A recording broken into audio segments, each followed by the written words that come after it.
2014 го завршивме со извоз од 1 милиарда 170 милиони евра, додека 2015 беше околу 1,5 милиарди евра. Но уште повеќе е важно разликата помеѓу извозот и увозот. Значи имавме минатата година разликата меѓу увозот и извозот беше позитивна од околу 230 милиони евра, што значи дека многу поголема вредност се креираше во Македонија, што директно влијае кон бруто домашниот производ.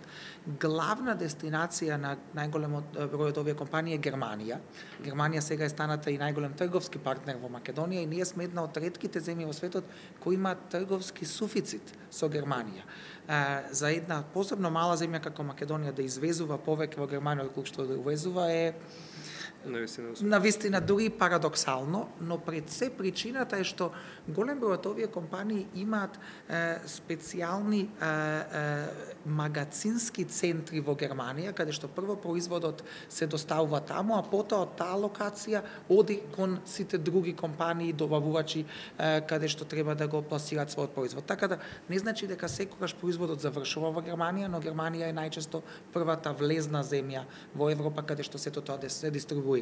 Но најголем дел од производите кои се произведуваат во Македонија се за европскиот пазар, дел се и за Соединетите американски држави, но се уште тоа е релативно мал дел, бидејќи целата оваа индустрија производствена, не само на автомобилски делови, туку и на електроника, се повеќе и повеќе се стреми кон колоцирање, значи сакат да произведуваат во регионите каде што е потребен тој крајен производ.